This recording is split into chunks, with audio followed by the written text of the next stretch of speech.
کئی لوگ یہ سوال کرتے ہیں کہ کیا خلافت دوبارہ قائم ہو سکتی ہے،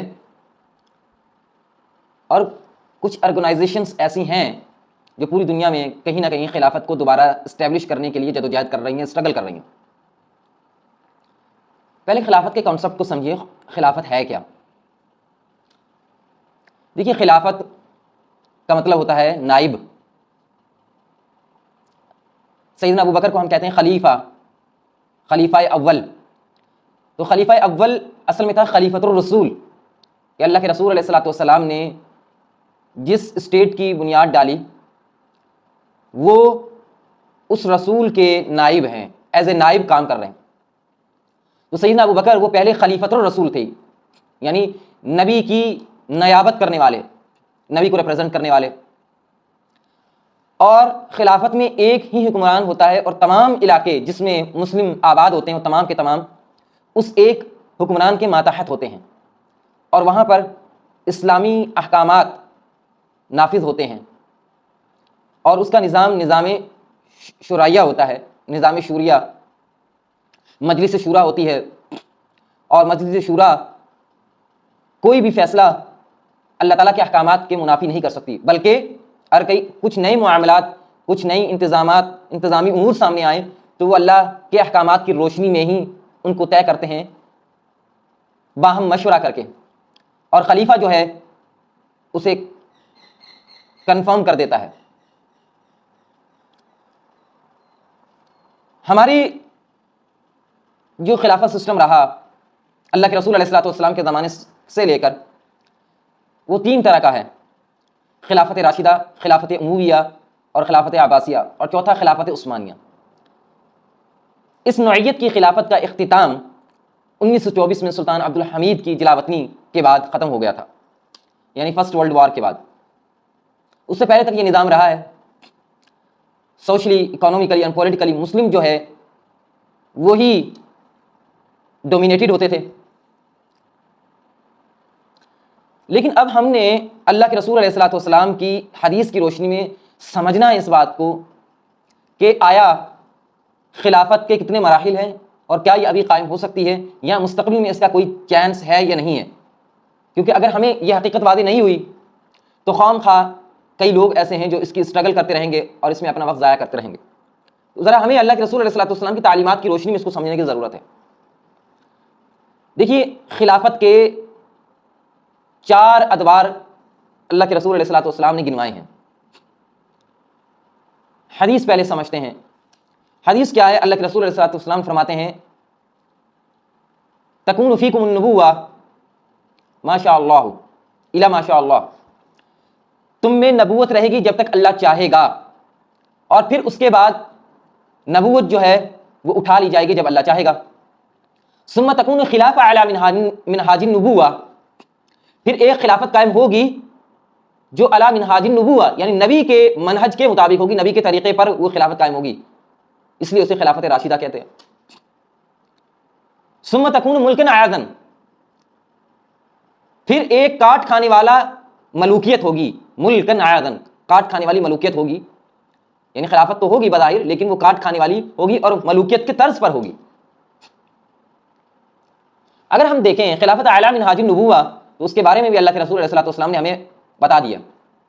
آپ نے فرمایا کہ خلافت النبوتی 30 سنۃ، وہ خلافت جو نبی کے منہج پر ہوگی، نبی کے طریقے پر ہوگی، وہ 30 سال ہوگی۔ ثم یؤتی اللہ الملک من یشاء، یہ سنن ابی داؤد کی حدیث ہے، پھر اللہ تعالیٰ جس کو چاہیں گے حکمرانی دے دیں گے۔ اب وہ 30 سال جس کو اللہ کے رسول نے فرمایا کہ وہ نبی کے منہج پر ہوگی، نبوت کے منہج پر ہوگی، وہ 30 سال سیدنا ابو بکر، سیدنا عمر، سیدنا عثمان، سیدنا علی اور سیدنا حسن رضی اللہ تعالیٰ عنہم کے ادوار ہیں۔ تقریباً سیدنا ابو بکر کے 2.5 سال، سیدنا عمر کے 10 سال اور 6 مہینے، سیدنا عثمان کے 12 سال، سیدنا علی کے 4 سال اور کچھ ماہ، اور پھر سیدنا حسن کے 6 ماہ۔ تو یہ جو تمام دورانیہ ہیں وہ 30 سال بنتے ہیں، یعنی نبوت علی منہاج، خلافت علی منہاج النبوہ 30 سال رہی۔ اس کے بعد خلافت امویہ کا دور ہوتا ہے سیدنا معاویہ رضی اللہ تعالیٰ عنہ سے لے کر تا آخر، اور پھر عباسیہ، خلافت عباسیہ، اور پھر خلافت عثمانیہ۔ تو خلافت النبوہ اعلیٰ منہاج النبوہ وہ 30 سنہ، اس کے بعد خلافت ہوگی، مسلمانوں کی سوشلی، فائنینشلی اور پولیٹیکلی ڈومینیشن ہو رہے گی، لیکن وہ اعلیٰ منہاج النبوہ نہیں ہوگی، بلکہ وہ ملک عادن، پھر یہ ملوکیت کاٹ کھانے والی بھی رہے گی، ان میں اچھے بھی آئیں گے خلیفہ، جیسے امویوں میں اچھے خلیفہ بھی آئے اور عباسیوں میں اچھے خلیفہ بھی آئے، عثمانیوں میں بھی اچھے خلیفہ آئے، لیکن ایسے بھی تھے جو ڈکٹیٹرشپ کے طور پر ابھرے، ایز اے ڈکٹیٹر بھی سامنے آئے، جن سے انفرادی سطح پر ظلم بھی ہوا، اپنے مفادات کو بھی سامنے رکھا، لیکن سوشلی، اکانومیکلی اور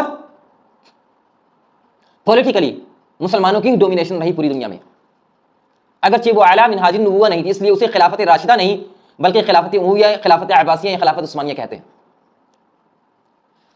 یہ تو تھا دوسرا دور کہ ملک عادن، یہ کاٹ کھانے والی ملوکیت بھی جب تک اللہ چاہے گا باقی رہے گی۔ ثم تکون ملک جبریۃ،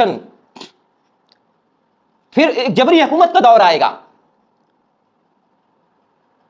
فورسفلی جو ہے حکومت کی جائے گی، اور وہ دور ہے خلافت عثمانیہ کے بعد کا دور، ڈیموکریسی کا دور۔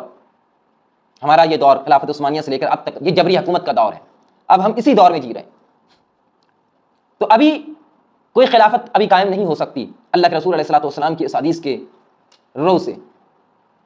اب خلافت کب قائم ہوگی وہ اللہ کے رسول نے بتایا، ثم تکون خلافہ علی منہاج النبوہ، اور یہ سیدنا عیسیٰ علیہ الصلوۃ والسلام اور مہدی جو ہیں، جب مہدی حکمران بنیں گے اور سیدنا عیسیٰ علیہ الصلوۃ والسلام کے دور میں، تو تب خلافت علی منہاج النبوہ دوبارہ قائم ہوگی، اگر اس کے ابھی آثار نہیں ہے تو نہیں ہوگی، اور جب سیدنا عیسیٰ علیہ الصلوۃ والسلام آئے گے تب ہی اب دوبارہ سے خلافت علی منہاج النبوہ قائم ہوگی، اس سے پہلے کوئی آثار نہیں ہے، نہ ہو سکتی ہے اللہ کے رسول علیہ الصلوۃ والسلام کی اس حدیث کی رو سے، اور پھر وہ آخری ہوگی، وہ رہے گی، اس کے بعد قیامت ہوگی، کچھ عرصے بعد اس کے بعد قیامت ہوگی۔ تو ابھی مسلمان جتنے بھی ممالک ہیں یہ سارے کے سارے ایک خلافت کے ماتحت نہیں ہو سکتے، کیونکہ اب ان کا جو جینے کا سٹائل ہے، لائف سٹائل ہے، جس طرح پہلے ہوتا تھا کہ مسلم اس بات کا تصور بھی نہ رکھتے ایک خلیفہ کے ماتحت نہ رہیں۔ خلافت عثمانیہ میں سے 40 ملک بنے، نیشنلٹی کی بنیاد پر 40 ملک بنے، اندازہ کیجئے، اگرچہ خلافت عثمانیہ میں بہت سارے ابھی اسلامی ممالک جو تھے وہ شامل نہیں تھے۔ تو دیکھیے خلافت کے بہت سارے فائدے اور برکات بھی ہیں، لیکن اب یہ ممکن ہے نہیں، کیونکہ اب جتنی بھی اسٹیٹس ہیں وہ ساری کی ساری نیشنلٹی کی بنیاد پر وجود میں آئی ہیں، اور کچھ اسٹیٹس بننا چاہتی ہیں نیشنلٹیز کی بنیاد پر، جہاں پر ایک زبان کے بولنے والے لوگ زیادہ رہتے ہوں، یا ایک رنگ کے یا ایک نسل کے لوگ زیادہ رہتے ہوں۔ کردستان ہے، کتنا بڑا علاقہ ہے جو شام، عراق، ایران اور ترکی کے اندر بٹا ہوا ہے، وہ اپنا ایک اسٹیٹ چاہتے ہیں کیونکہ اپنی ان کی ایک پہچان ہے، اپنی زبان اور اپنی رنگ اور نسل کی بنیاد پر۔ تو اب یہ کانسیپٹ جو ہے دنیا میں رائج ہے، اور تمام ملک تقریباً اسی پر قائم ہوئے ہیں۔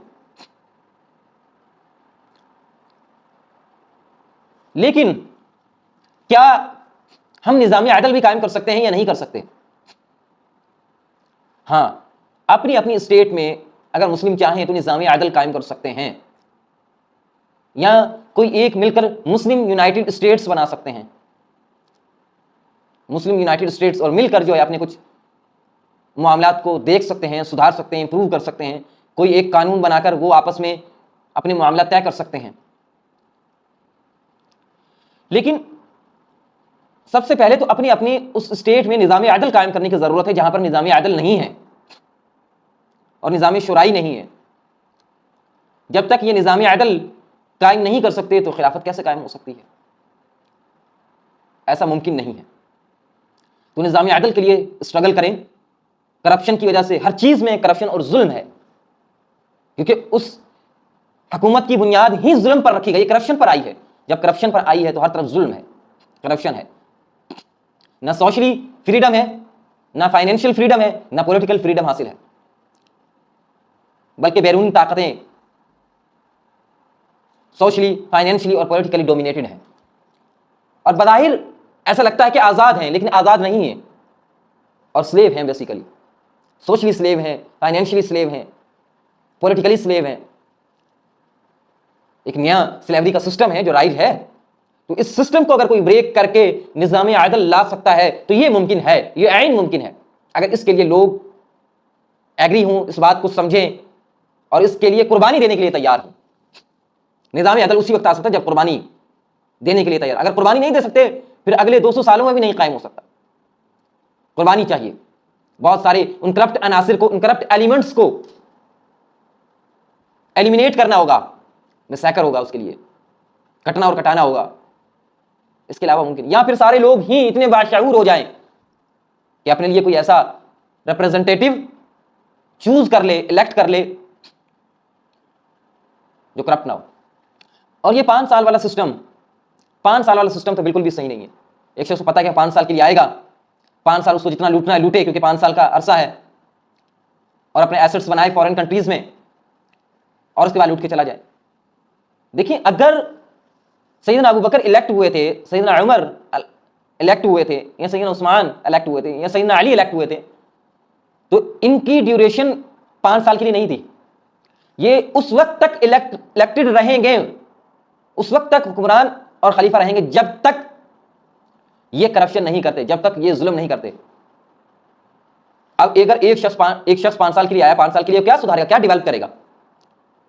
اور دوسری جو پارٹیز ہیں اس کی ٹانگیں کھینچتی رہیں گی, اس کی لیگز کھینچتی رہیں گی, لیگ پولنگ کا سلسلہ جاری رہے گا.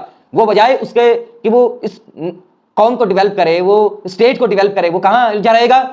ان پارٹیز میں الجھا رہے گا, ایک دوسرے میں الجھے رہیں گے, اور اسٹیٹ اور نیشن جو نگلیکٹ ہوگی. پھر اپنی لڑائی میں یہ شکار کس کو کریں گے, کس کا ایسٹ تباہ کریں گے؟ اسٹیٹ کا ایسٹ تباہ کریں گے. تو یہ 5 سال والا سسٹم صحیح نہیں ہے. الیکٹ کریں تو اس وقت تک کریں کہ جب تک وہ کرپشن اور ظلم نہیں کرتا. اگر وہ کرپشن اور ظلم کرتا ہے پھر الگ بات ہے. اللہ کے احکامات کی اقامت نہیں کرتا, نظام عدل قائم نہیں کرتا. جیسے ہی نظام عدل کو چھوڑتا ہے تو پھر اس کو معزول کیا جائے, ورنہ اسے دیا جائے چانس کہ وہ ڈیولپ کرے اور دیکھا جائے کہ واقعی اسٹیٹ ڈیولپ ہو رہی ہے یا نہیں ہو رہی ہے.